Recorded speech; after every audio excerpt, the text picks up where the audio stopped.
Hello folks, welcome to my YouTube channel, Watercolor Impressions. I want to continue my series of winter paintings. This reference was taken at Quebec, a place called Park Omega where you can feed animals. And before we get on to it, hit the subscribe button so you guys can get weekly video updates from our channel. And let's get started, guys. Check my video description to download the drawing template as well as reference for this painting. In any watercolors, I usually start with my light wash. For the light wash, I'm looking for dirt in my palette. So I use a little bit of neutral tint and a little bit of cobalt blue. Since it's a overcast scene, I don't want to have any colors in my sky. And as it comes down, I'm going to introduce Umber, and I'm going to create a gradient from top to bottom. And I also left some white bits for the rocks, which is on the bottom right hand side. And now I'm going to use a little bit of Payne's gray. I'm going to use a lot of water in it because since it's going to be covered with snow. I also want the snow to read really light, so I'm introducing a lot of water in the Payne's gray. So once we introduce a little bit of darker values, it's going to act as snow for us.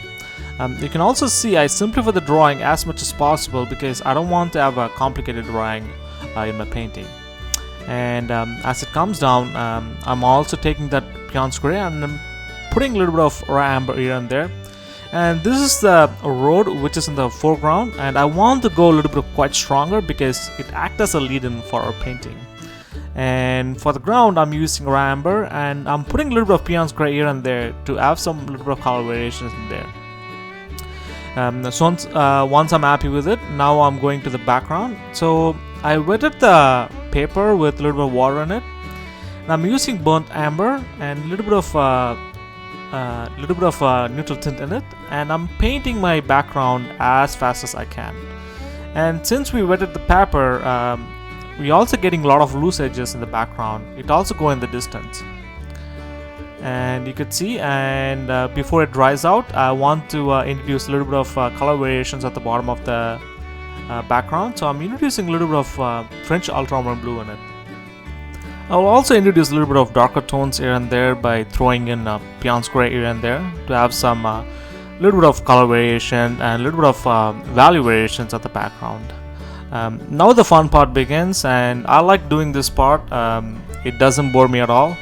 So I take burnt amber and Payne's gray because I don't want to have my tree trunks to be like a pitch black color. So I'm introducing a little bit of coloration in there, and I'm making sure that I'm rotating my brush and creating a lot of lines with different lines and different lengths. And I'm also seeing a pattern in my reference as well.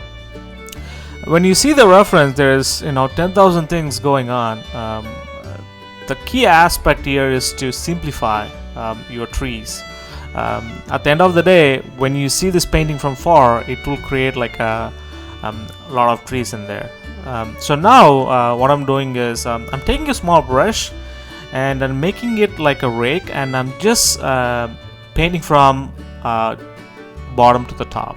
So that will give like a little bit of loose small trunks and small stems in the trees, you could see, and gives a really good impression once you finish the trees. And I want to create a volume, so I'm going to be covering all the trees from right to left. And this is a quite easy process. I'm using amber and a little bit of burnt amber and a little bit of neutral tint in it, but I'm not doing the same thing everywhere, so I want to create a little bit of color variations here and there. And so once I'm happy with it, I'm taking Payne's gray after pure pigment. I'm also changing my brush size as well, and I'm creating a little bit of a darker stems here and there and trunks in the trees.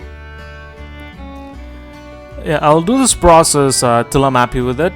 Once I'm happy with it, you could see the trees are floating in space, and we need to create a little bit of shadow or something to sit on, and we have to show the viewer as that it's on a slope of a rock, as you can see in the reference.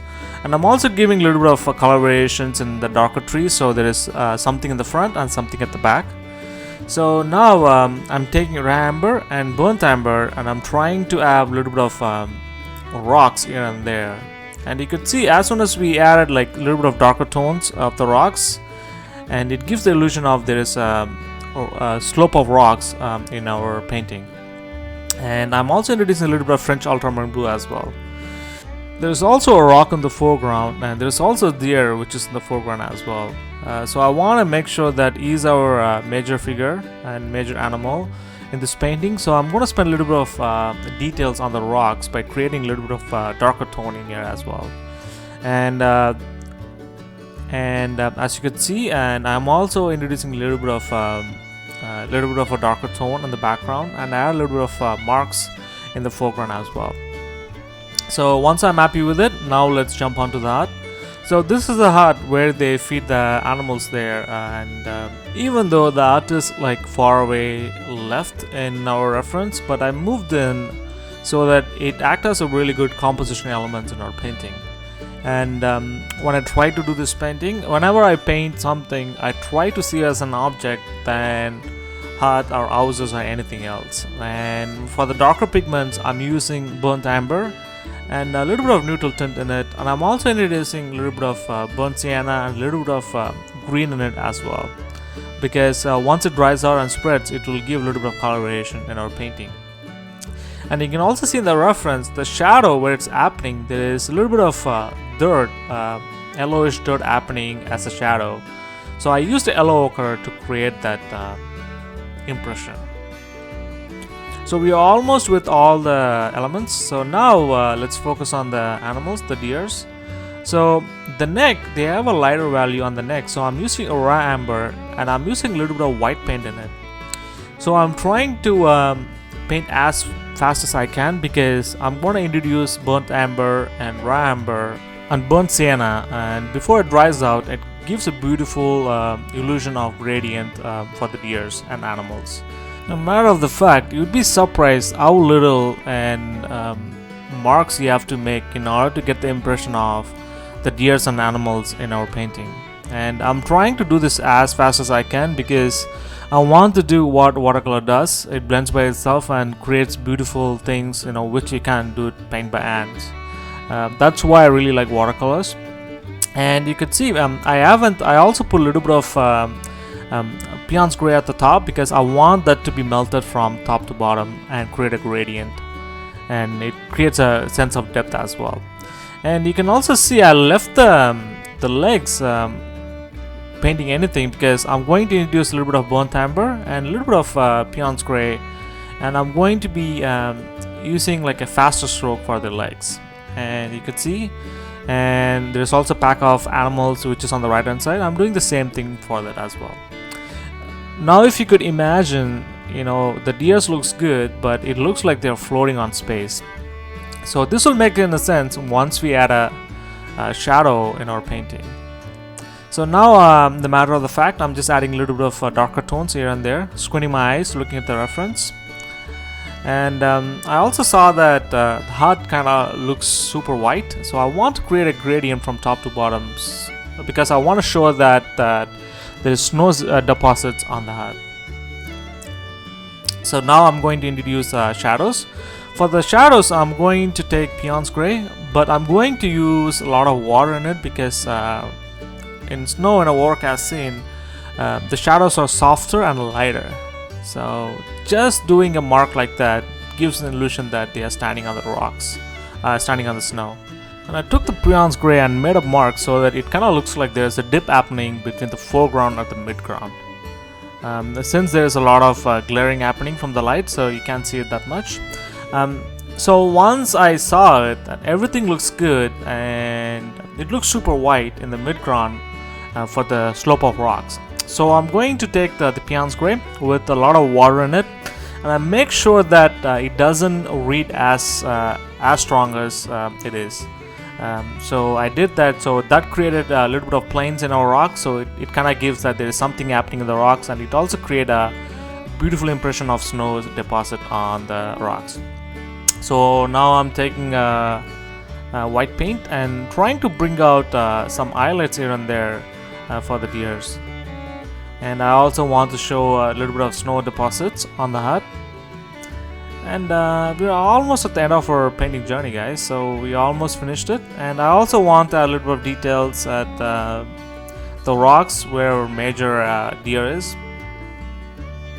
At this point, when you're thinking where I can add details, that means you are done with your painting. There are sometimes, when you reach this level and you add details and they keep going, and that loses the freshness of the wash in our painting. So I also do it myself sometimes, and since I have a white paint in my brush, I try to bring some of the trees which is in the midground to get some highlights.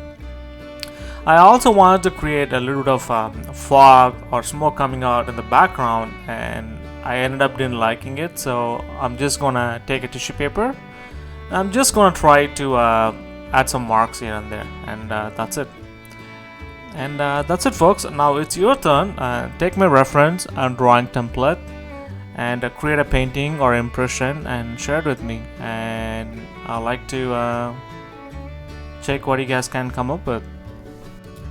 Thanks again for watching this wildlife painting in watercolors with me. Let me know what you learned from this video and what's your favorite color in this painting. If you have any other questions or subjects you want me to cover in watercolors, write me at watercolorimpressions@gmail.com or comment below. Before you go, hit the subscribe button so you guys can get weekly video updates from our channel. Please share with your friends and family, and good luck with your painting, folks.